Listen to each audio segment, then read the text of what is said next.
Today, we discuss QB tiers, how it's changing in the Dynasty landscape, as well as strategy for tiering up, tiering down, tiering all around, how to value these players. Stick around for all that and more.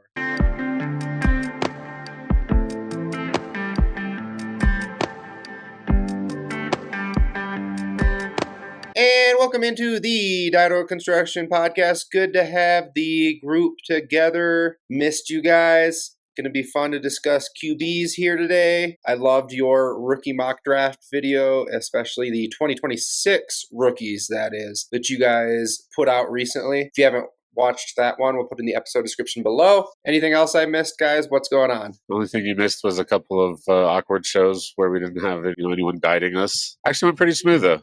I thought it went pretty well. Might have gotten off track at the end of that 2026 rookie draft video and talked about another 20 players, but it was good times. Good times. I just picked up a lot of 26 first in one league, so I watched it. It was really nice to watch and just kind of look at all those different players. So definitely fun to see. But 26 picks are not winning us leagues unless we're trading them right now. Let's talk about quarterbacks and which ones can win us leagues. And probably the ones that are considered league winners are going to be in tier 1. JP, go ahead and define this true tier 1 of quarterbacks for us. Sure. Yeah, this is a tier of quarterbacks that we know have rushing upside. They probably project as on the low end as top 10 quarterbacks, and on the high end as quarterback 1 overall. And these guys we just know are really darn good in the NFL. And David, who is tier 1 going to include? Yeah, I feel like most people are going to be right in step with us here. We've got Josh Allen, Lamar Jackson, and Jaden Daniels. I would be thrilled to have any of these three on my team. If I somehow happen to have two of them, then I am feeling very, very good about my team. You mean like my retirement home? Defending champion team, like that one where I have Lamar and Daniels, that one? That would be an example, yeah. Oh, these are great players. David, you said, in fact, a little bit ago, because we were talking startup strategy, 103 is one of your favorite spots because it guarantees one of these three guys, whichever one, as well as better picks throughout the draft. So let's go ahead and talk just general price for these guys. Again, we're probably never going to have enough firsts to buy one of these guys without hamstringing our team. But what is that price if we're talking about just in firsts? I'll go David first, then JP. It's really hard to quantify just for that reason that it's incredibly rare to think about a team A that's willing to just sell one of these guys for picks, and B having another team in that league looking to buy and having the picks to buy with. I think in my head I typically think I want roughly 5 firsts of value, but not just like random firsts. I need probably 2 of those firsts to be pretty solid. So if I apply that same logic to like a tier 1 receiver, that's probably 3 firsts with at least 1 being good, then that makes the math a little easier to move from a player like that to one of these guys. But yeah, just straight picks, probably at least 2 good first and 3 more behind it. I actually had somebody trying to sell me Josh Allen, and what I had on the board was Brock Purdy, Cam Ward, Chris Godwin, and he still turned it down. He said I would need at least Cortland Sutton on top, and I was like, man, I don't know if I can pay that, but I think about 5 firsts is roughly what we're looking at there. So I tend to agree. In a start 11, it was tough for me to be able to give up all those assets. Brock Purdy, Cam Ward, Chris Godwin, and Cortland Sutton. I think I'd fire that off if I could. I think I'd be pretty interested in the Josh Allen side. What about you there, David? Yeah, I mean, I understand the apprehension in sending 4 starters. If you're trading for Allen, you want to be able to compete. So if that keeps me from actually being able to compete, I'd think twice. But I think that's good value. Like for me personally, if I'm trading Allen in a deal like that, I don't want like Chris Godwin and Cortland Sutton. I'd only want one of those quarterbacks, and then the other 3 I want put together into Brian Thomas Jr. or something, and then I'll think about it. Matter of fact, I traded Josh Allen for a package that netted me roughly Purdy and BTJ earlier this year. Didn't even think about that till right there. But yeah, JP, I'd go back and I'd take that one personally. These are the type of guys that they can win you a league for 6-7 years probably. We're assuming longevity with Lamar. We're assuming longevity with Allen. Daniels, I think it's pretty fair to assume it based on his age. Are we willing to tear down off of these guys when we have them? In fact, I see, David, you just gave an example of willingness to. Can you break down, because you have, David, what would it take you to break to tear down off of these guys, and when are you interested in doing so? David first, then JP. Typically, especially specifically Allen and Lamar, if I don't think my team's ready to compete and I don't think my championship window is next year. If it's next year, I'm probably willing to let them rot for a season on my bench, though it does feel bad. But like if I can get tier 1 prices, like we were just talking 5 firsts, or a tier down, and to pick up like an actual tier 1 or 2 wide receiver to add to my team, if I'm really trying to build for the future and add assets, that's why I made that trade that I was just talking about for Purdy and BTJ. Essentially, my team in that league was basically Josh Allen, Jalen Hurts, and AJ Brown, and then a bunch of old AG crusty veterans. So I really needed to jumpstart my rebuild. I tried to get a more pick-oriented package from you actually earlier in the offseason. We got close, but didn't quite come through. And at a certain point, I'd talked to the other teams that I felt like had a chance of getting them. Purdy and BTJ is not a bad return. It wasn't the best either, but basically, if I can't compete with those two, that's the only way I'm considering it. Yeah, I probably want to tier down to a tier 2 or tier 3 quarterback in that kind of scenario for sure. I might be looking at like a Drake May and Garrett Wilson. I think something like that would be something I'm interested in. Maybe Drake London, one of those receiver in that range. I don't think like a BTJ Nico on top of like a Drake May that might be a little bit too much to ask. But if I can get it done for those tier 2 wide receivers, I'd be happy to. But the tier 3 ones I think are more realistic with a tier 2 quarterback, which is what we're going to talk about here soon. And just in summation, I think one key point about on a rebuild, tearing down off of Allen or Lamar to get assets because of their age is a solid idea. Although we expect them to be a great competing asset for, honestly, it could be 6-7 years, right? Probably in 2 to 3 years, their value will have fallen off quite a bit from where it is right now, though, just because of their age.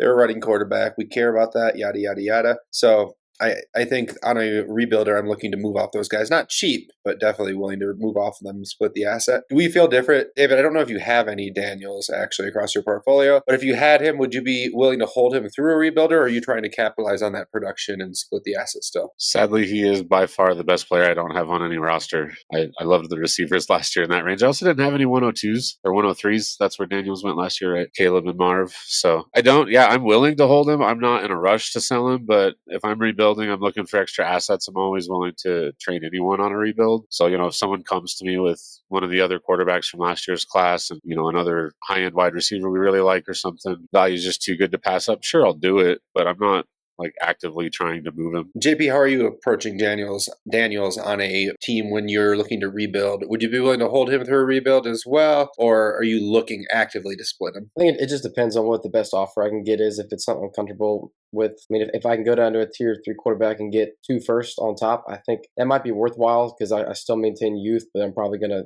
lower my points per game. That offer may not always be there. He's pretty young right now. You might even be able to just hold him and try to trade for a quarterback in season and get something better. Maybe if a Lamar or something gets injured and misses the last month or 2 of the season. But yeah, I don't feel like I have to move him, but I'm definitely open to it and would put him on the trade block. And last question. If you have the 101 in a startup and you have to pick one of these guys, who are we taking? I'll go first because I always put you guys on the spot. I would take in a vacuum Daniels just because he gives me the flexibility to build super young and not compete year one without feeling like I'm missing out on it. So if I couldn't make any trades, I think I would go Daniels for that reason because I don't feel like it forces me into contending, and I feel like I would feel that way with Allen or Lamar. JP? I think it's probably Daniels as well. He just was really, really good last year. And actually, if you look at his points per game, how good he was, it was top 8 quarterback good, but he actually had 2 games too where he had 14 snaps and one where he had 40-some snaps. So if you take those out, then he's right there with Josh Allen already in his rookie year. I mean, you just heard me say I don't have any Jaden Daniels, so given my portfolio, there's little question for me it would be Jaden Daniels, but just so that we're not being boring here, I'll remove my portfolio from the consideration. I think I'm taking on reliable Josh Allen, man. Even if I want to build young, I can do a 1-year punt. When I do a productive struggle, I really only want it to be a 1-year punt. So, it sucks to waste a year of his prime, but it gives me Josh Allen for my rebuild. So I'll take him 101, and I'm still happy to go young at that point if I have to. Moving on to tier 2. And in a tier 2 quarterback, we are essentially looking for youth and the ability to produce right alongside these guys, a contract that guarantees them that they're in here, and the ability to challenge for top 3 QB, if not QB1 overall. And who do we have, JP, that qualifies within that range? Yeah, it's a small tier here, but it's just Jalen Hurts and Joe Burrow. And Burrow's coming off an incredibly great season where he had a super high touchdown rate and also had, I think it was the most pass attempts in his career. So at 6 point, he had a huge year. Yeah, when you put his points per game in our group chat, that he was like 24, 25, 27, 3 of the last 4 years, and the other one he got injured in, just was a down year. I was honestly surprised that he has been that productive. I think probably partially because of the injuries that he's had at times. He hasn't seemed that reliable, but from a points per game standpoint, he has been a actual difference maker recently. And then Hurts obviously is as well. Are we, if you're sitting on these guys, David, and you're competing, do you have any interest to pay anything? Let's even say a second and a third to get up to tier 1. Are you willing to do that first, David? In a vacuum, yes, I would. If I don't like my flexibility, if those are my only second and thirds, maybe not. But like, I like Hurts and Burrow, and realistically, they're probably going to score in the range of Allen and Lamar. But if I'm competing and all I got to do is pay a second and a third to guarantee myself one of those two, or Jane Daniels for sure. But if I'm moving off one of these guys with the thought of competing more, those would be my two targets. So yeah, especially if they're my second and third, and I got a little more flexibility because that second and third is probably late, and it's nice to have extra fluidity, but it's nice to have these two quarterbacks. Now, if we change that to having to pay a first to move up, are you still nope? I didn't think so, so I didn't want to start the line where I knew the answer was no.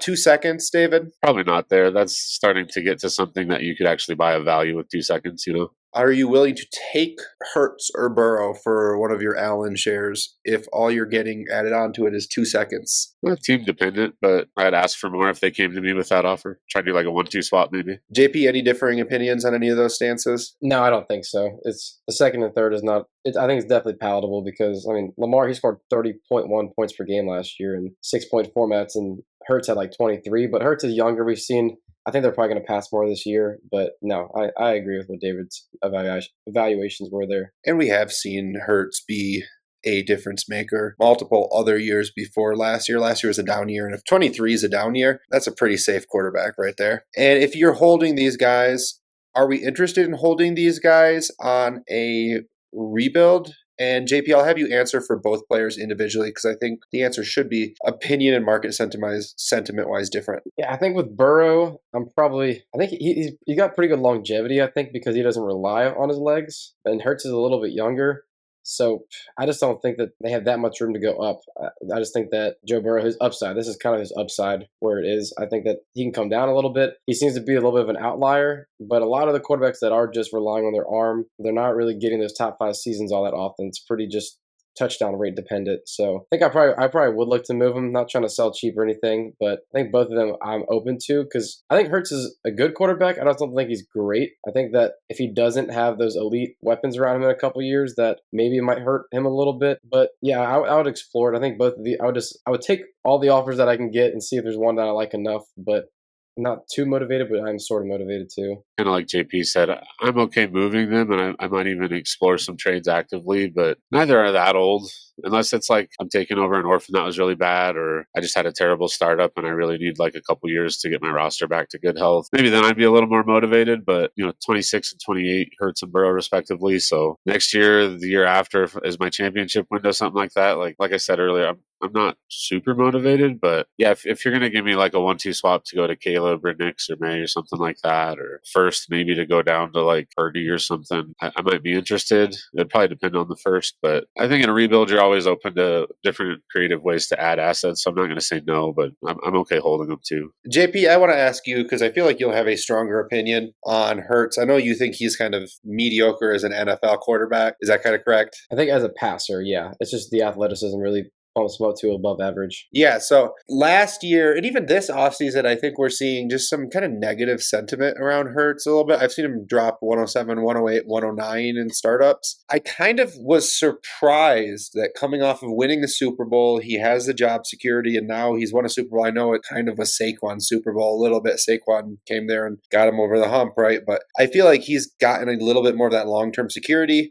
Do you feel like he has that, JP? I'm just curious as somebody who's a little more down on him than I personally am. I still do. I just think that there's a chance that it could fall off without an A.J. Brown or something, and that maybe some questions arise. But, I mean, right now, not worried about that because he's still young. He's still going to be athletic for a few more years. And the tush push didn't get banned. I think it's not like huge for him, but I think it does matter. So I'm still confident in his job security for at least the next 3 to 4 years. I love the tush push for the championships. I'm hoping it gives me. I hate the tush push. Womp womp. Just for a second, we can even cut this. I don't care, but you started it. I'm going to do it. I want to be specific here. I don't hate it because I think it's unfair. The Eagles aren't even the best team in short yardage situation. I don't hate it because of injuries. I don't think the data supports that, even though anecdotally maybe it does. I don't know. It doesn't matter to me. I hate it because it's fucking boring. It's just not good football. It's not fun to watch. I saw a stat, the QB sneak is up like 300-something% over the last few years. It's not fun to watch. It's not good football. It's been illegal most of the history of professional football. I don't understand why everyone supports it, because we're all fans. We're here for the entertainment, and it's not entertaining. That's the only reason I want it banned. If you keep it, though, can we just officiate it correctly? The Eagles line up in the neutral zone all the time. I just want Jalen Hurts fantasy points. So I don't know what you're saying about entertainment. I only care about fantasy. Next question. All right, moving on to tier 3. David, can you define what we have here besides just mostly youth? I think the word that comes to mind for me here is security. The young guys, obviously a young guy could fall off after a good rookie year. I guess they have a little less security than the veterans here, but all 5 of these guys, you should feel comfortable in your lineup for several more years. The veterans, we kind of know who they are at this point, depending on who they have around them. How pass heavy the offense happens to be that year kind of depends on exactly where their ceiling lies, but you're comfortable plugging them in. The 3 young guys could, any of the 3 of them probably could reach tier 1. I wouldn't bet on it, but this is a great tier for your QB2 and a good tier for your QB1. Justin, you want to go ahead and read it for us? Yeah, of course. The players we have here, the older guys, Mahomes and Herbert, security if you ever heard of it, like David said, and the young rookies from last year, Caleb Williams, Bo Nix, and Drake May. Those guys, based off of what we've seen from them as rookies and or draft capital, I think it's easy to say that they should be starting their rookie contracts all the way out. So 3 years of starting guaranteed. And I'd be willing to bet my entire life savings on the fact that Mahomes and Herbert will be starting in 3 years. Don't Andrew Luck me if I do that, guys. Please don't Andrew Luck. Hey, just give it the caveat that they stay in good health. Now, this is a fun tier. I think what David said about being really happy to have this as your QB2, but also satisfied if it's your QB1 is correct. This is the type of guys that when I'm looking at this, you're seeing typically go between the 202, 203. Mahomes has been slipping that far in the drafts I've been seeing. And the 301, 302, something like that. So early second to end of second, maybe beginning of the third type of guys. So based off of that, what is the kind of price point that we have on these guys here if we're talking about just firsts? Because these are the type of guys I think sometimes you might be able to acquire for just firsts. I think that close to 3, but it might be just under that because I've seen Drake May go like 301, and I don't think that's quite 3 firsts of value. But the top of the second, I consider around 3 firsts in a startup. So I think Mahomes is probably around there, and then the other ones might be like 2 firsts and 2 seconds. And I'm kind of curious. Do you guys have two? I have 2 questions here actually.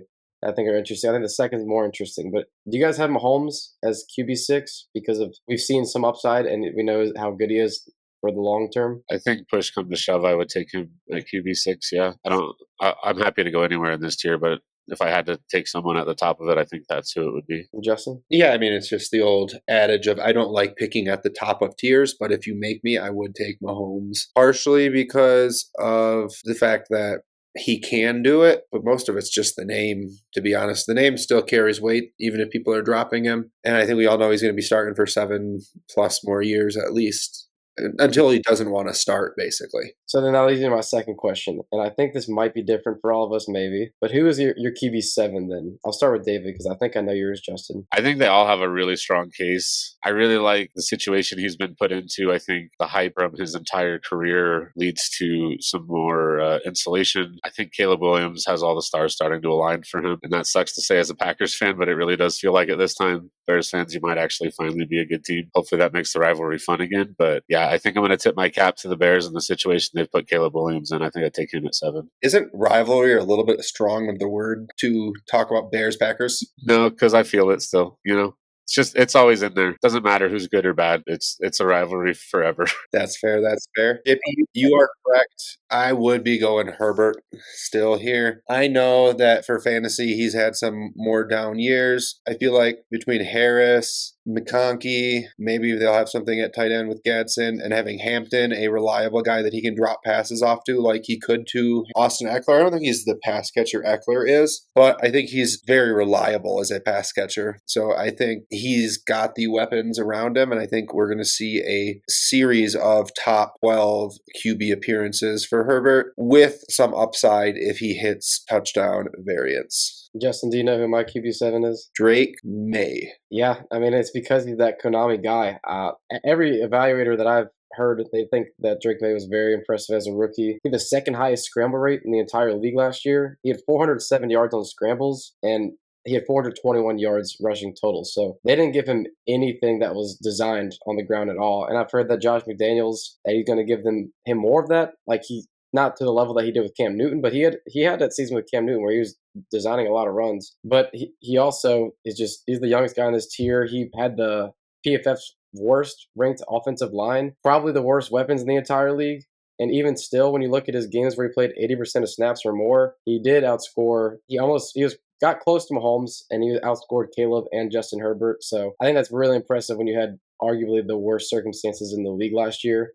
So that would be my QB7 right now. Will improved situations cause him to scramble less is possibly the concern, because it could make him better for NFL and worse for fantasy, but only time's going to tell for that. How improved is his situation, though? I mean, it's better, don't get me wrong, but like, is it still going to help raise him up, or is he still going to have to elevate them? And I think the latter is the answer. I think that the offensive line and potential pass protection from Henderson, as well as improvements to the offensive line, could help with him not needing to scramble and having more time to look downfield. That's it. Not the wide receivers or anything. Kyle Williams could be great. Yeah, his weapons kind of suck still. Yeah, I mean, his wide receiver one last year was Hunter Henry and then Demario Douglas. So, like, could it get worse? I really don't think so with Diggs and Kyle Williams personally. It's just they added some tackles. They got 2 new tackles. And maybe it makes his scramble percentage go down a little bit, but maybe that'll lead to some more downfield looks because he actually has time to throw the ball downfield. But also that could be offset with actually having some design runs since he had literally 0. I think I saw that he had 6 last year, and 4 of them were because the snap was fumbled. And so it didn't really count at all. So I think it could be offset that way because he's a really good athlete. I mean, I think the rushing touchdowns could come up too because it was only 2 last year. So I think that it's definitely better. If the offensive line can get close to average, even if it's 20th ranked instead of 32nd, that's a massive improvement. It's going to be better. I would bet all of Justin's life savings on it. Being 32nd again is hard. Nowhere near as good as some of these other guys that we're talking about, which is my reasoning for not having him there. But I like this whole tier. I'm happy to have anyone in it. It's nothing against Drake May. I hope that they end up getting him that wide receiver one eventually if it doesn't turn out to be Williams or whoever. Yeah, he's going to be in an improved situation. It's still just going to be like middle of the road at best, I guess was my point. And we spent a lot of time on this tier. One last question. Tiering up to tier 1. If we are contending, what are you willing to send in an offer to tier up to tier 1? I'm going to go David first, then JP, because David, you are the elite QB guy of the podcast. I love my elite QBs. Like I was saying off air, that's my comfort zone. I want one of those quarterbacks up there. Like we were just talking about it, I think JP was right in his price valuation there of maybe just under, but right around 3 firsts. So we're talking probably an early first and then maybe a second first or something in that ballpark, whether it's like a Devonta Smith, Zay Flowers, one of those kind of guys, or maybe a 1-2 swap, but you're probably looking at 2 firsts realistically. I think some people might do it for 1 if they just have a crush on one of these guys, but I don't know. For me to move down from Allen to one of these guys, that's probably about what I would want. Are you willing to pay that, though? If I have the assets, sure. But that's always the question when you're trying to make a move like this. Yeah, no, it's really tough because that's kind of what we said was 5 first. And it is. I don't know if I can pay the 2 first. I think I could pay a first and 2 seconds, but I think the 2 first is probably what it has to be to get done.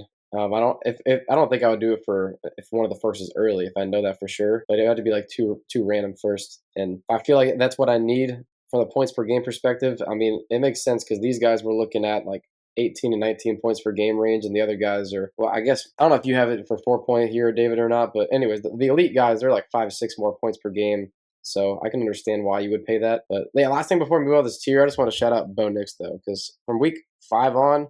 I wasn't a big Bo guy, but week 5 on, he was the QB5. So that's pretty darn impressive as well. And it's just the rushing part of it. I saw he led the league in check down rate, and he was checking down to Jaleel McLaughlin and Audric Estime and Adam Troutman, or Lucas Kroll, whatever. And I was going to be checking down to RJ Harvey and Evan Ingram, so that should improve those plays significantly. I'm excited for Bo Nix too. I'm glad we didn't go without least mentioning him. And moving on to tier 4, JP, it's your turn to define the tier again. And it's an interesting tier. A lot of guys who were a lot higher in the past. Yeah, this is a tier of younger players that we believe don't have that high-end upside, but could be low-end quarterback 1, high-end quarterback 2s, and have just been proven to be good players in the NFL overall, but just it doesn't have quite the upside as the tiers before. And David, who do we have in the tier? Yeah, we got C.J. Stroud, Jordan Love, Brock Purdy, Kyler Murray. An interesting tier that it's kind of like a teeter-totter, right? Like,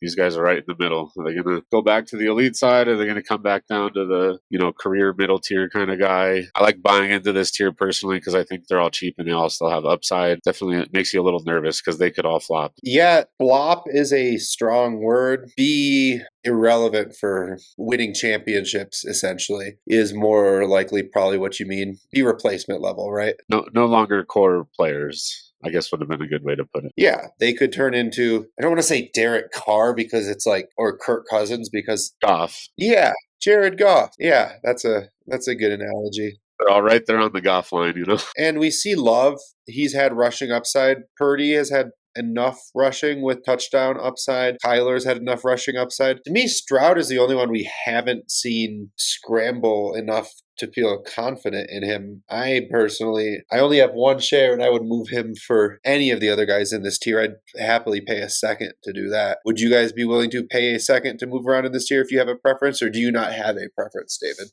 Yeah, I'll keep it short in this one. I would not pay a second to go from any of these to any of the other ones. I like them all about the same. Yeah, no, I agree with David. Am I the only Stroud hater here?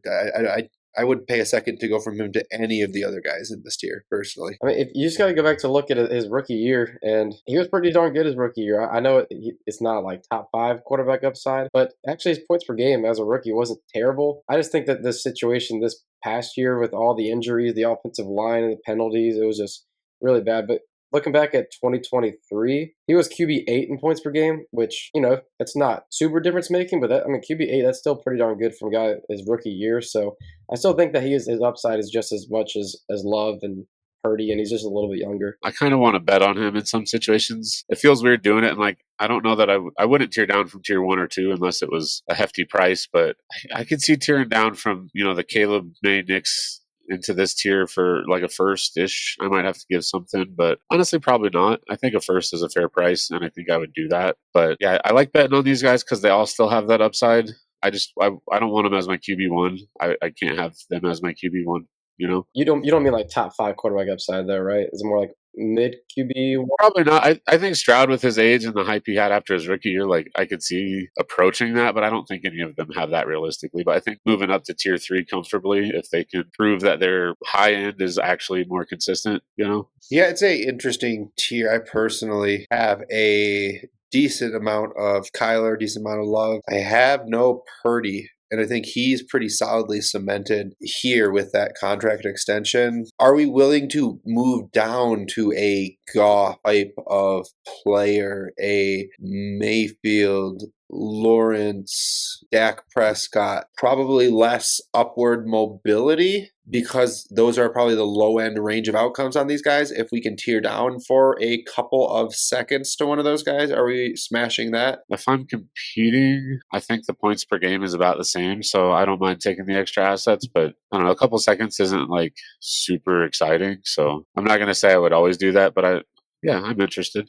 That's player dependent. For Lawrence and Baker, I think I would, because I think Lawrence still does have the ability to move up a tier or so. And Baker, he was really, really good last year. I know that he's probably going to come down because his touchdown rate was so high, but he's a top 3 quarterback in points per game last year and 6 points. So I think he has enough upside for me to do that. But I think Dak and Goff, there's just not as much upside for me to want to be able to do it at that price point. And last question on tier 4 is kind of just a price check. Are we talking about a first, in 2 seconds. Are we talking about a first and a second? Where's that line? I'll go JP first, then David to switch the order up a little. I think I'm at about 2 first is where I'm at still. Because, I mean, we haven't even gotten to Cam Ward yet. He's in our next tier. I think he's kind of close to that just based on hype. But I think these guys are still worth 2 first to me. As long as they're random, like I'm not asking for an early first and then another first for these two, but I think that's about fair price. All right. I'm not sure I'm paying 2 firsts for these guys in a vacuum, but I certainly wouldn't sell them for less. But I think if I'm paying 2 firsts, I'd rather try to add a little bit to it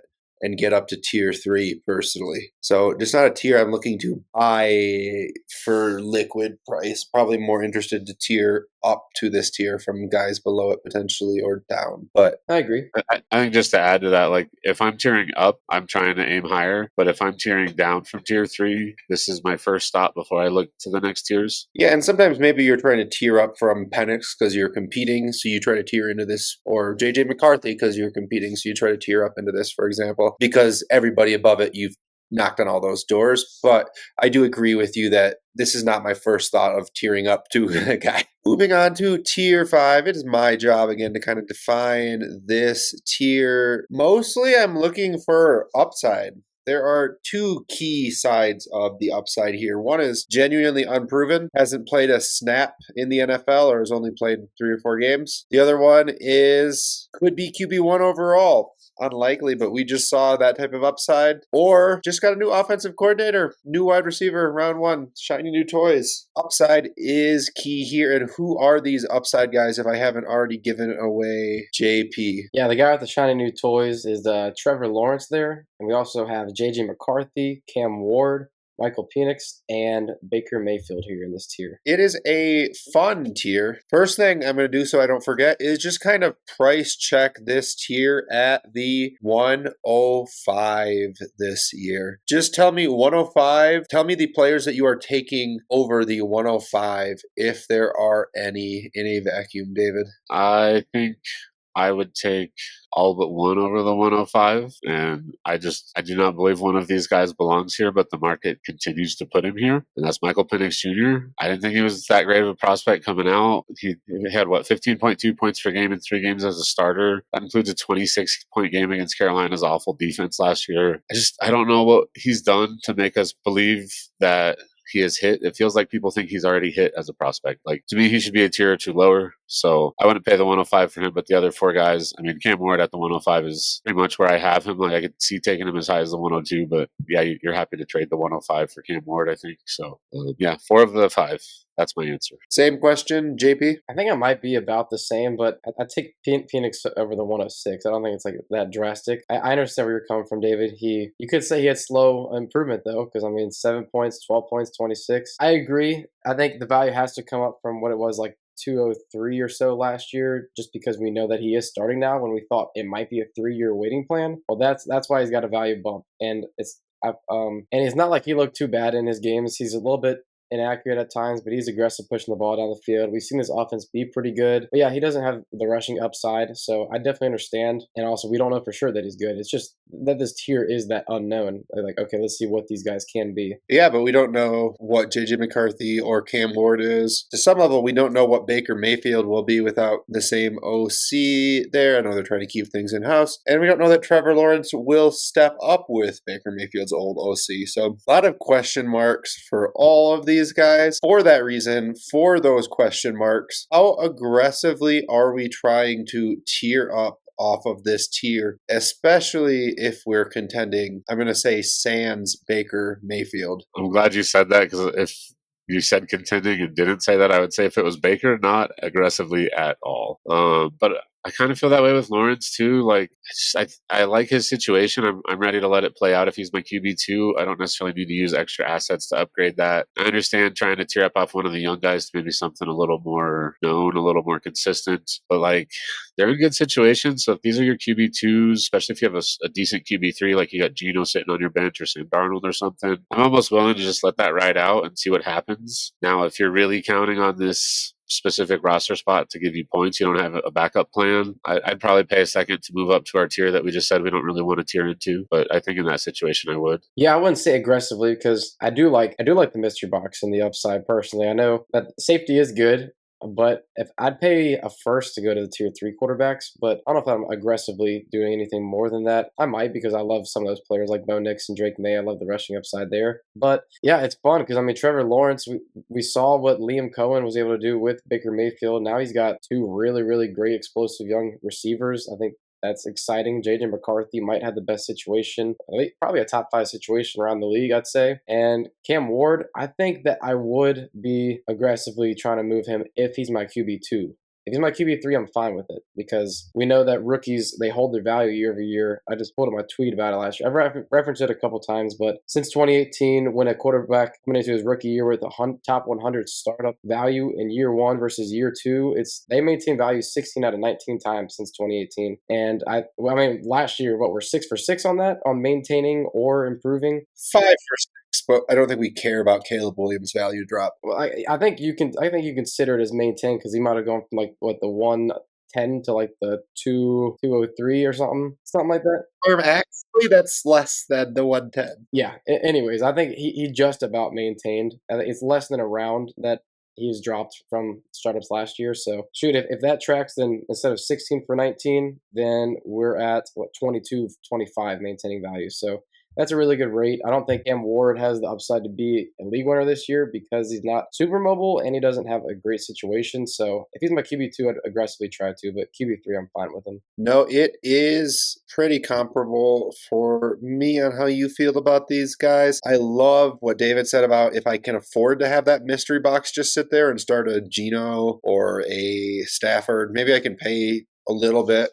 I've seen a second and a third fetch Justin Fields. So you can start Justin Fields and not have to rely on JJ McCarthy or Penix. Although I know we're not as big on Penix. I'm not as big on Penix. I've moved him where I've had him for about that 105, 106 haul. I do love the mystery box of these guys. And if we're attempting to get these guys and we don't have a pick in this year's class, but we want to pay for them, what are we willing to add to our 26 first for one of those guys in this tier? I mean, probably one of the guys that we were talking about, like Geno Darnold in that range, if you have to add a QB. So I guess like a second, I don't know, first and a second sounds about reasonable, right? Is this a 26 first where I'm contending, Justin? It's a 26 first where you're looking to move for one of these guys. I'd pay at least a second. I mean, I think McCarthy, he would have gone top 5. Like the question you asked, right around the 105 point, right? So if it's a random first, I'd add on a second. I'd probably add on a third as well. I'd probably do that, a first, second, and a third for guys in this range. I think we've kind of talked through this tier. We've talked about moving up. We've talked about moving down. We've talked prices. David, let's move on to tier 6. And can you define this tier for me briefly? Yeah, I will be brief, but I want to define this tier as tier 5 continued if you're competing, and I need to trade off these guys if you're rebuilding. And when I show you the tier, it's going to be really obvious. We got Dak Prescott, Jared Goff here. We struggled with whether or not to put them in tier 5 or in the group below. We decided to keep them on their own because these are two people that you'd love to have as your QB2 if you're competing, especially if you can get them for the price that they're currently going for. So if I am competing, I really do view them in very similar light to that tier 5 that we just talked about. But if I'm not competing, these guys are starting to get up there a little bit in age. Dak Prescott, 31, and his injury history is very well known. Jared Goff, 30, and he just lost Ben Johnson. So, has he peaked in value? Probably. Maybe he's going to be able to maintain it for a while. But if I'm rebuilding, I really want to get off these two. But if I'm competing, I'm probably not really willing to pay anything to move up to tier 5. I understand that. From a market sentiment, just purpose, I would pay a little bit personally.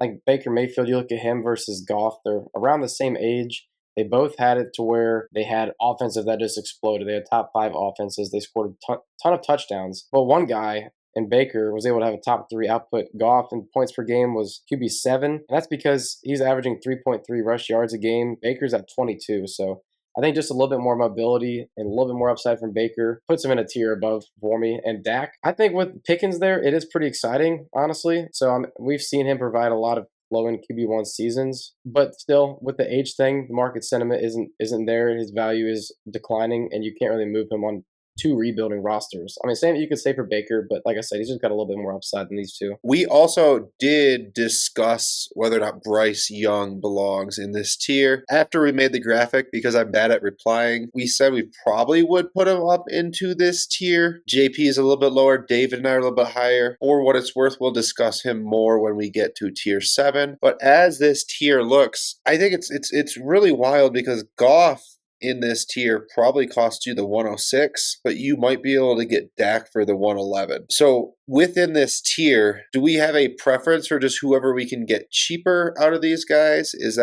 That's almost always the correct answer in a tier? Is that definitely the correct answer? And do we lean Dak because it's probably the answer? Yes and yes. I agree. The cheaper one, if it's noticeably cheaper, I don't care which one it is. But if they're the same price, I do prefer Dak. I like his upside more. I think he's going to have a good offense. Obviously, the health is a question, but the health is a question for every NFL player. So I try not to let that influence too much of my decision making. So yeah, give me the cheaper one, but if it's the same price, give me Dak. Yeah, I still think Dak has just a little bit more upside, and he's proven to be more in that QB1 range time and time again than Jared Goff has. Jared Goff, he finally did it. He may have done it one other time, but this was when he finally was able to do it when the Lions had one of the, I think it was the highest scoring touchdown season since the Chiefs in 2018, I believe. And that's what it took for him to get up into QB1 status. And we've seen Dak just do it time and time again. So yeah, I do prefer Dak, but I think Goff has made improvements as a quarterback, but slightly do still lean Dak. I definitely lean Dak too if I'm contending. If I'm not contending, I can understand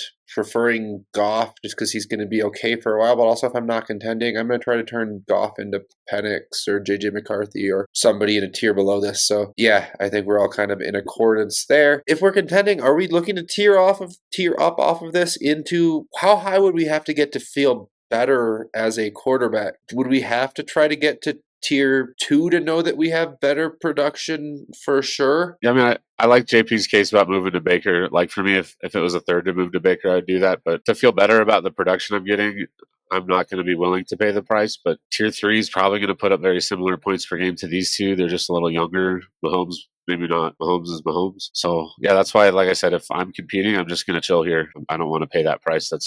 I'd rather spend that extra money on my roster somewhere else. All right, so short tier, short conversation. Moving along to tier 7. JP, can you go ahead and define this tier for us briefly? A little bit of a weird tier here, but we have guys with some questionable job security to some degree, but also they're young, and we're just still trying to figure out what they can be. The one guy we've seen has lots of rushing upside, and a couple other guys don't. But yeah, who do we have here, David? Yeah, we've got Bryce Young, Tua Tagovailoa, Jackson Dart, and Justin Fields. Obviously, Fields and Dart, the guys with the rushing upside, Young and Tua, the ones without. Very interesting tier, though. A lot to talk about here. So, Justin, why don't you go ahead and steer this conversation somewhere before I take us off the rails? So this is a very fascinating, almost like a player takey type of a tier, right? Fields, maybe not player takey, maybe just look at it like you're buying production for a year, and if you get more, it's great news. But polarizing players, right? Jackson Dart, it's a late first, right? It's better than Will Levis draft capital, right? A first is a first, but it's in the 20s. Bryce Young, he sucked until he didn't, but is he going to turn back into a pumpkin? Tua, well, I mean, just obviously health. So it's just, there's so much to consider in this tier. I don't love having players in this tier on my roster as a QB2 unless Fields is my QB2 and I have somebody else as a long-term QB3, perhaps a Dart, perhaps a JJ McCarthy, Penix, Ward. Are these players that you typically, if I have someone on this besides Fields as my QB2, I guess I'm probably okay with having Dart as a QB3. But is this someone are you okay having somebody in this range as a QB2 in a vacuum, David? I know you're going to disagree, but I'm okay having Tua there. I do need a QB3, so that's maybe a small caveat because we know Tua's health is a concern, but when he plays very well, especially for a QB2. I think, somewhere in the 15 to 18 points per game is very reasonable. He's done a little better than that. Typically, I think in the 16 to 18, honestly, is right around where his career has been, but I like his offense. He's good enough. So, yeah, if he can stay healthy, I think he's undervalued, but it's also difficult because I don't know if we're ever going to be able to say that he's going to stay healthy. So, if he's on my team, I'm probably trotting him out as my QB2 for the rest of his career. to be honest with you. I mean, as long as I'm comfortable with it, at least. Yeah, that offense got hit with some major regression. I don't know if you guys remember, just they had two viable running backs last year because their offense was so good. And I mean, even last year, he had a stretch where he had 29, 36, 29, 27 points in a 4-game span. I think that health with Waddle and Tyreek just kind of hurt. I don't know. I think they were trying to find their footing on offense. The three of us know that Justin does not like Tua that much, but I think that if he's your QB2, I think that it's fine. But like David said, you probably want to have a third guy that you think is startable, even if it is like a Fields or Bryce Young to at least plug in if he does get injured. Personally, anytime somebody has Tua on their roster, I try to just look and see, is this a roster that I should be attacking there first? I still need it to be bad in other areas, and by bad I usually just mean like limited flexibility. Like if Tua goes sideways, can they fix it well? But Tua is a guy I don't have any shares, I don't want any shares, and I want to look at, and I'm more likely to target somebody who has Tua to try to get their future first or anything from them. Bryce Young, he actually was averaging, I think, around 19 points per game down the stretch. He looked good after he came back from his sabbatical, I think who is it? Some YouTuber called it that in an interview with him, and Bryce was like, I like that. I like thinking about it that way. But he looked pretty good after that. Do we believe in him that he has the potential to rise to tier 5-ish? Tier 4-ish? He has the draft capital. Does he have the upward mobility, David? I mean, yeah, it exists. How likely is it is a whole nother question, but he's only 23. He was the first overall pick in the draft. The offense is improving. They just added a top 10 wide receiver, someone we really like, Ted McMillan. Not only that, but I think Ted's a good fit for what Bryce does. So I'm excited to see what those two could do together. He did look a lot more competent once he came back. I don't know what clicked. I'm not the kind of guy that could look at the film and tell you necessarily either, but I've watched a lot of football, and he did not look good when he got benched. He looked lost out there most of the time. But when he came back, it looked like a whole different person. He looked a lot more decisive. He looked like he was having fun again. That's something that you can't really quantify. But yeah, if he keeps the momentum from the end of last season going and that offense takes a step forward, which I really think it can, I can see him going up a couple tiers from here easily. Yeah, I think it is possible that he does rise up. I mean, last year we saw him at 11 points per game, and his rookie year. And then this season he was up to 16 points per game. And that stretch down the end, it definitely was better. I mean, it was buoyed by some big performances, which, kudos to him. He did have some really good games. Atlanta hit 42 points and Arizona 31 points. I know both those offenses were fantastic, but it was some growth, so I don't think it's outside of the range that he does continue to grow. It just worries me that, you hear those reports where he's thrown on his tippy toes to see over the offensive line. And I've heard the same thing with Kyler Murray, but the thing is Kyler's more mobile. He's got that baseball arm where he can whip it with a sidearm too. So I got a little more confidence in that kind of guy. It just worries me when you don't have the tools, you don't have the size, the arm talent. But he's a very touch timing anticipation guy. Could make it work. I'm just very skeptical. If he has a bad year 3 here, I don't think what he did at the end of year 2 here is enough to save his job. So if they're bad enough and they have a top 5 pick next year with his quarterback class coming up, I just don't think his job is that safe. But like we said, he was good down the stretch, so he could continue to build off that, but there's no guarantee of that. All right, and 2 more player discussions. First, what I want to just keep brief. Are we willing to pay a 26 playoff first for Justin Fields if QB is our only need? We just want that hammer QB. Any chance we're willing to do that as a podcast? Can I tempt you into it, David, JP, either of you guys? Maybe. I'd rather, if I've explored everything else and that's the best way I see to fix that, maybe. I mean, if you get one good season of quarterback play out of him, it's probably worth a late first. So yeah, I guess twist my arm. I don't want to, but I guess. Yeah, I think if it is one of those leagues that values quarterback pretty highly, then you might be forced to do that. I mean, right now an underdog, Justin Fields is the QB 11, which that's backing quarterback 1 right there. And I think they're going to be pretty run heavy. I think he's going to run a lot like we've always seen him do. So I think you could do much worse because he doesn't need to be a great passer. I really hope they add a second wide receiver because they have nothing outside of Garrett Wilson. But yeah, I mean, like David said, if I've looked at other options and nothing else was decent value, then I think I would be willing to do so. Yeah, it's a definite potential move I'd be willing to consider, especially if I have a QB go down for injury later on. And last question, first with Jackson Dart. I have the ability to make a trade here, guys. I just need some trade advice. This is my total rebuild team where I have the 13 firsts and the 12 seconds. Right now I have offered the 1104, 1207, 1209, and 1504 for a pick that would give me Jackson Dart. Do I move that 1504 to the 1304 and still it's no brainer? So an 11th, 2 12ths, and a 13th for Jackson Dart? Or should I just take shots on players instead? I mean, you've got so many assets. I guess I could see doing it, but also just honestly for boredom's sake, I might want to take some players so I have something to do in season. I don't mind the process, but like if you got 4 guys that might have a spike, we could give you an opportunity to make a trade or two. I don't know. I think with that roster that you have, because a lot of times I'm like, okay, yeah, let's consolidate the assets because that's a good move. Then you open up some bench spots, but you're going to have plenty of bench spots open. So honestly, I might keep those swings. But I also have 23. I have 25 first and seconds the next 2 years. So I'll be filling those bench spots in and I just want to suck. I don't know. And does he give me mobility to move up potentially? Because I could add him to a first round quarterback or first round pick next year to try to get to a Jordan Love, right? Or something, right? I mean, hey, if he gets that job, he's going to move up a few tiers. If we're confident with him by the end of this year, Malik Neighbors at receiver 1, yeah, he's got upward mobility for sure. Yeah, no, I think it's probably it probably has some ROI there. So I don't hate the move. The price it's okay. Just depends if you feel like doing it. Dart is a guy that I've seen go as high as 108, 109 already this year. He's not all the time. People do that when they have like a high team need. So I don't know. He's an interesting player. We didn't really believe in him as a prospect, I think, pre-draft, but we believed he might get good enough draft capital that we thought he was worth taking at the 202, 203, right? Still is worth taking at the 202, 201, right? So is he somebody, though, that we are targeting if we can get him at that 201, 202? Or is he the guy that we're only taking if he's the last player we view in a tier?